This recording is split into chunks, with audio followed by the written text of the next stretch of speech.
Bueno chicos, grupo 1, ¿quieren acercarse? Acérquense. Grupo 1, grupo 2, grupo 3, 4, grupo 4, 5, 6 y 7. ¿7 cuál es? Ah, no la veía, perdón. Grupo 7. Bueno, chicos, acá vamos a ver la experiencia de dinámica del movimiento circular uniforme. Este corresponde justamente al laboratorio de dinámica, a la guía número 4 en este caso, como las numeramos este año, en este cuatrimestre. Lo primero que antes de pasar a explicarles el equipamiento, quiero mostrarles o recordarles un poco el tema de la dinámica del movimiento circular uniforme. En el movimiento circular uniforme, nosotros tenemos un objeto que se mueve sobre una trayectoria circular y lo hace con una velocidad angular omega constante. ¿Hasta ahí estamos de acuerdo? Omega constante. Omega, la velocidad angular, es un vector. De acuerdo a cómo yo planteé el giro acá sobre el pizarrón, omega sería un vector que sale hacia afuera del pizarrón. Entonces, en este tipo de movimiento nosotros vimos que la velocidad angular era constante y por lo tanto la aceleración angular era igual a 0. ¿No? Lo expresé acá. En un MCU, aceleración angular 0. Pero, aparte de la aceleración angular, este objeto, o esta partícula, tiene una velocidad lineal. ¿Qué característica tiene? Que su magnitud, la magnitud del vector velocidad no cambia a lo largo de todo el movimiento, pero sí cambia su dirección y sentido, porque esto instante a instante va cambiando. Entonces mi pregunta es, ¿en un MCU la partícula tiene aceleración? Sí que tiene aceleración, muy bien. ¿Por qué tiene aceleración? Porque son velocidades diferentes. Bien, porque el vector velocidad varía. No varía el módulo, pero varía el vector, porque está variando. El vector se caracteriza, se define por magnitud, dirección y sentido. Entonces, acá en este caso está cambiando la dirección y el sentido. Entonces, hay variación del vector velocidad. Entonces, hay aceleración. Aceleración es variación del vector velocidad dividido el tiempo, o sobre el tiempo en que se realiza. Y eso es distinto de 0 para un MCU. Y como hay aceleración normal, ¿qué nos dice la segunda ley de Newton? ¿Cómo? ¿Quién habló? No escucha. ¿Cómo es? Bien, la sumatoria de fuerza de masa por la gravedad. Dicho en otras palabras, yo acá lo habíamos visto con el grupo anterior, a mí me gusta escribirlo así. La aceleración es igual a la fuerza sobre la masa. ¿Por qué? Porque el enunciado dice que si una partícula está bajo el efecto de una fuerza o de muchas fuerzas cuya resultante es distinta de 0, va a experimentar una aceleración. Y esa aceleración es directamente proporcional a la fuerza e inversamente proporcional a la masa del objeto o de la partícula. Entonces, si en un MCU, si tenemos aceleración, que en este caso es puramente normal, no hay aceleración tangencial, es toda aceleración normal, tiene que haber una fuerza normal, por dinámica, por segunda ley de Newton. Y esto es lo que nosotros nos vamos a enfocar hoy, en esta experiencia. Que en un MCU hay una fuerza normal que es igual a la masa por la aceleración normal. ¿Está? Bueno, y el equipamiento que vamos a utilizar, quiero destacar algo. Básicamente, nosotros vamos a tener un objeto girando que va a estar sostenido por un hilo hacia el centro de giro. Y ese hilo en el medio tiene un resorte. Cuando el resorte está estirado en un determinado delta X, vamos a ponerle un delta X, no importa cuánto, un determinado delta X, yo sé que la fuerza que está haciendo este resorte es igual a la fuerza que está de la tensión de este hilo. Y por lo tanto, cuando este resorte tenga ese estiramiento, la tensión esta siempre va a ser la misma. Si el estiramiento del resorte cambia, entonces la tensión esta, la tensión del hilo ese también cambia. ¿Lo ven? Bien, ¿por qué se lo muestro? Porque es clave para nuestro ejercicio. Ahora sí les voy a describir ¿cómo se llama? El equipamiento. El equipamiento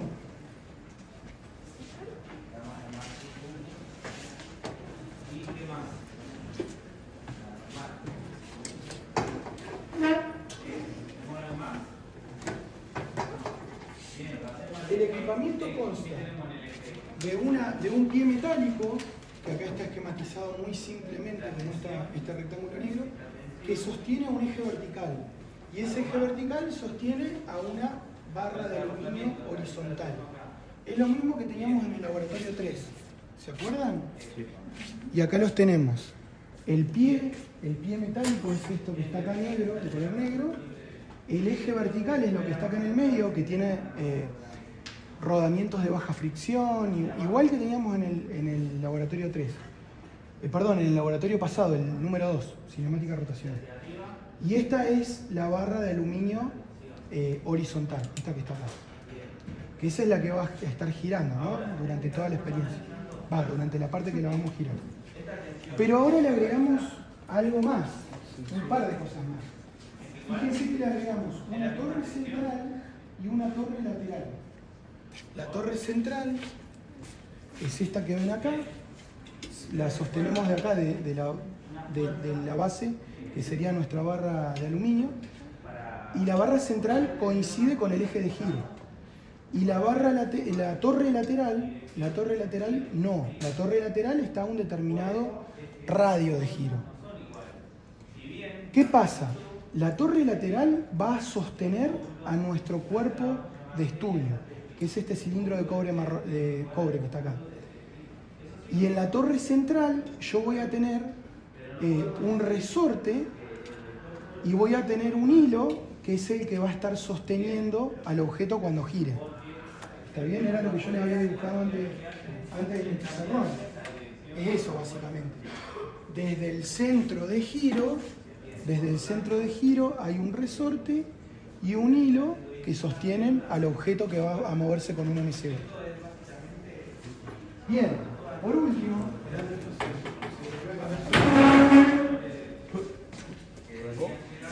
se va rápido.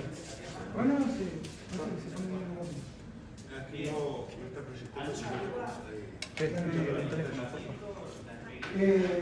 Por último, importantísimo, vamos a medir la velocidad angular directamente con la compu, pero lo vamos a hacer con este sensor de barrera infrarroja y la polea ranurada, igual que hacíamos en el laboratorio 2 de cinemática rotacional. Esta es el sensor de barrera infrarroja, esto de acá, y la polea ranurada es esta de acá, que recuerden que tiene 10 ranuras, están separadas cada 36 grados. Y vamos a tener algo que no habíamos usado hasta ahora, que es este motor. Este motor es un motor de corriente continua que está unido con el eje principal de giro del sistema a través de una pequeña correa de goma. Este es el motor de corriente continua y acá está unido por una correa de goma al eje central. Tanto el motor como el sensor yo los puedo controlar o ver en la computadora. Entonces, ¿cómo es eso? Por favor, no dibujen cosas que no estamos usando. Tengan cuidado. Yo sé que si algunos son recursantes, está bien que ustedes usen material que hayan tenido de recursar anterior. Pero fíjense que sea lo mismo que estamos haciendo ahora. Porque en el laboratorio anterior usamos una notebook, en el laboratorio 1 y por ahí dibujaban una compu PC, nombraban esta interfaz y en realidad usamos otra interfaz. También tengan cuidado con eso. Bueno, en este caso nosotros tenemos la computadora está conectada a la interfaz y ahora la interfaz está conectada por un lado al sensor de barrera infrarroja para poder leer la velocidad angular. ¿Qué tipo de interfaz? ¿Cómo? ¿Qué marca y tipo de interfaz? Si querés ponerle interfaz vas a estar más seguro de no equivocarte, pero si querés ponerle interfaz Science Workshop 700. Repito, la interfaz está por un lado conectada al sensor para poder leer los datos de velocidad angular y por otro lado está conectado a un amplificador de corriente, que es este de acá, esta otra caja negra, y el amplificador de corriente está conectado al motor. ¿Cuál es la idea? Que yo desde la computadora pueda ir controlando la corriente que le doy al motor y de esa manera controlo el giro del sistema. Bien, me falta lo último, describir lo último. ¿Qué más vamos a usar? Vamos a usar una polea auxiliar y una masa colgante. Entonces, yo voy a colocar acá la polea auxiliar, una polea auxiliar y una masa colgante.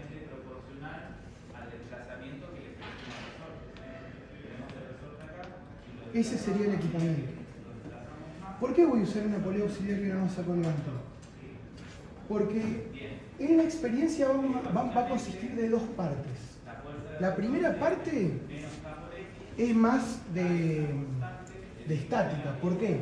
Porque en la primera parte yo voy a tener el equipamiento sin MCU, totalmente quieto. Y lo voy a tener así como lo ven ahora.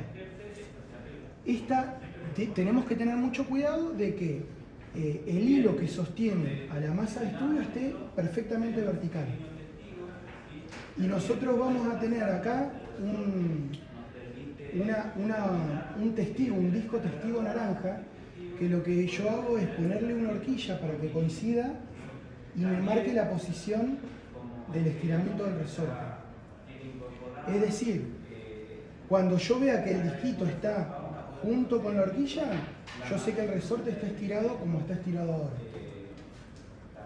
Bien, en esta situación empiecen a notar algunos datos. El radio de giro en esta situación para nosotros que vamos a usar va a ser 17,5 centímetros.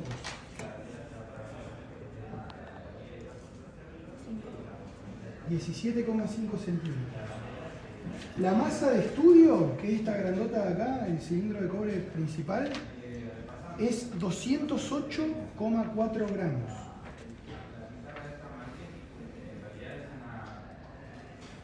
La masa colgante es 25,0 gramos. 25,0 gramos. Porque tenemos una masa de 20 gramos más el portapesa que pesa 5, que tiene una masa de 5. Entonces, 25,0 gramos. Y ahí, en esta situación estática, ¿yo qué voy a tener? Voy a tener lo que ustedes ven acá en la proyección.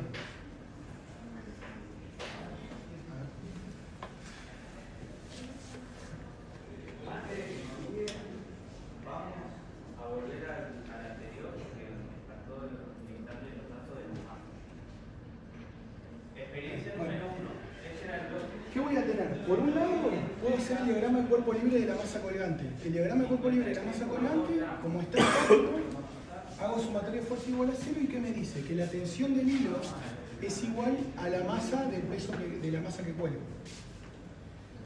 Por otro lado, puedo hacer el diagrama de cuerpo libre del cilindro principal de cobre, de la masa que yo después voy a hacer girar. Para esta voy a tener 4 fuerzas.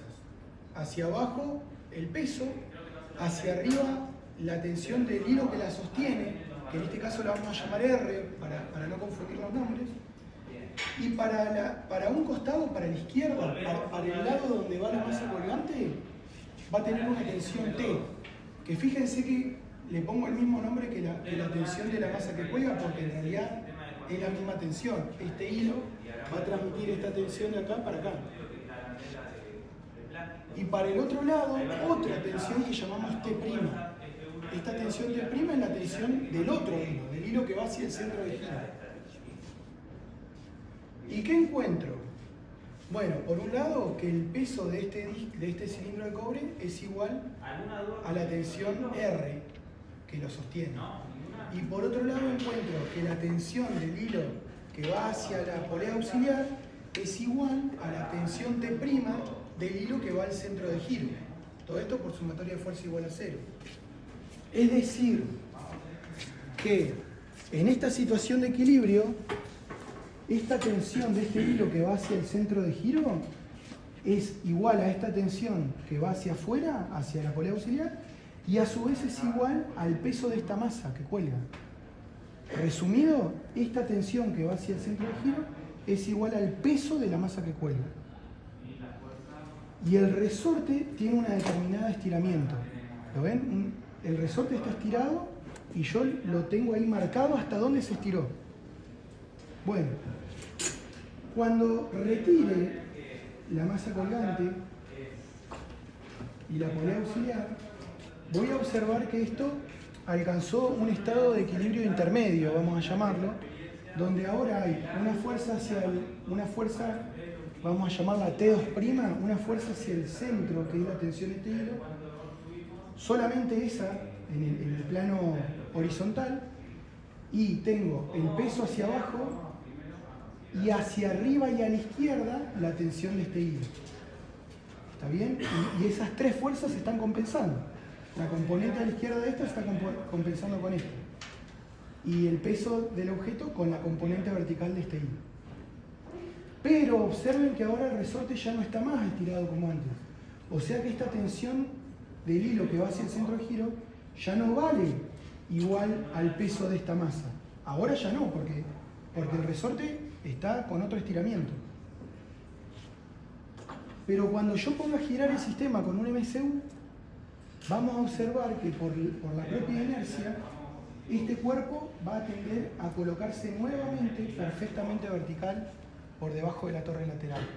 Y en ese momento yo puedo volver a decir, cuando el disco ese naranja vuelva a coincidir con la horquilla, yo puedo volver a decir que la tensión de este hilo que va hacia el centro de giro es igual al peso de esta masa que colgaba antes. Ya no va a estar más esta masa, pero yo sé que esa tensión va a volver a valer lo mismo cuando este disquito coincida con esa horquilla. ¿Me siguieron? Dicho de otra manera, acá está el esquema. La próxima. Fíjense, cuando esto esté girando, yo ahora ya tengo este hilo y este hilo nomás. No tengo más hilos. O sea que si hago un diagrama de cuerpo libre, para el MCU, cuando esto esté girando, voy a tener hacia arriba de nuevo una tensión R que va a ser igual a la mg, porque en la vertical no hay aceleración, pero ahora en la horizontal sí hay aceleración, hacia el centro de giro. Y esa aceleración, esa fuerza normal, tiene que ser igual a la masa por la aceleración normal. O sea que yo sé que esta T' vale masa de este disco por la aceleración normal. Y la aceleración normal la puedo expresar como la velocidad tangencial al cuadrado dividido el radio. Y a su vez la velocidad tangencial al cuadrado la puedo expresar como omega por R al cuadrado. Y a su vez yo sé que T' varía lo que antes valía el peso de la masa que colgaba. Y tengo todos los datos para encontrar omega. Eso es lo que vamos a hacer ahora. Vamos a hallar omega, la velocidad angular. Vamos a hallar un omega teórico y lo vamos a comparar con el omega que midamos acá experimentalmente.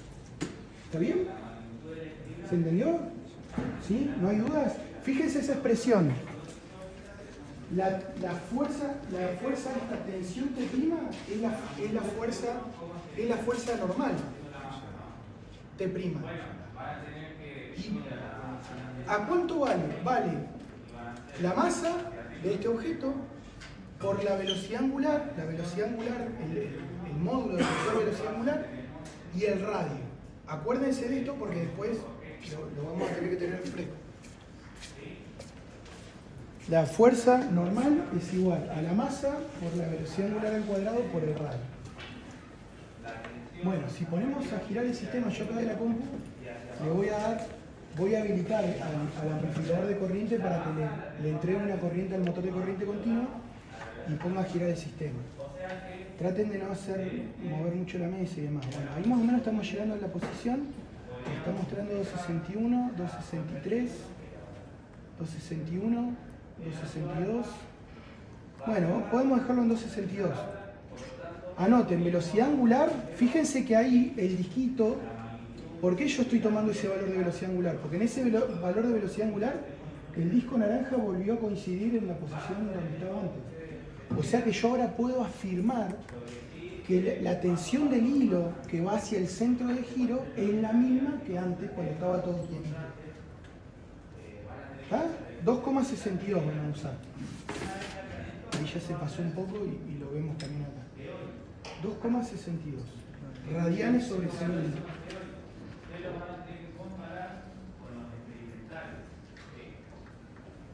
Bien, ahora queda repetir la experiencia, chicos. Vamos a repetir la experiencia, pero vamos a variar el radio. En vez de usar 17,5 centímetros de radio, vamos a repetirlo, pero con 16 centímetros de radio.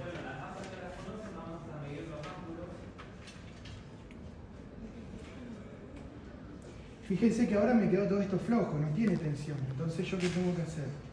Volver a acomodar el sistema para... Ah, esperen, y tampoco le puse esto. Tengo que volver a poner todo estático.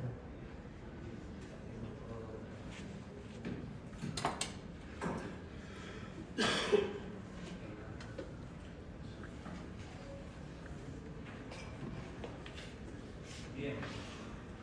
Acá voy a medir el ángulo de la fuerza de G1, que sería el alfa. Tenemos 30,0 grados. Bueno, ¿yo qué voy a hacer? Porque ahora no quedó bien equilibrado verticalmente por debajo de la torre lateral. Entonces yo tengo que volver a acomodar el extremo del resorte hasta que esto vuelva a estar totalmente vertical, justo abajo de la torre lateral. Bien, ahí creo que se logró bastante. Y ahora el disquito tengo que volver a acomodar la horquilla para más adelante volver a hacerlo coincidir, ¿no? Bueno. Aproximadamente ahí. Bien, ¿qué hicimos acá? Volvimos a poner todo en equilibrio. De nuevo tengo que la tensión del hilo que va hacia el centro de giro es igual a la tensión de este hilo que está hacia la polea auxiliar externa e igual al peso de la masa que cuelga. Pero cambié el radio. El radio ahora dijimos que era 16,0 centímetros, ¿no? Anoten bien por las dudas, 16,0. 16,0 centímetros. Ahora, cuando yo ponga todo esto a girar, la fuerza normal va a seguir siendo la misma, ¿o no? Porque esta sigue siendo el mismo peso. Entonces, si yo mantengo la fuerza normal allá que veíamos T' es igual a masa por omega cuadrado por R. Si yo mantuve la misma fuerza normal, pero varié el radio, ¿qué debería pasar con la velocidad angular que obtenga? Tendría que variar. ¿Cómo? Si yo disminuyo el radio, ¿qué tiene que pasar con la velocidad angular?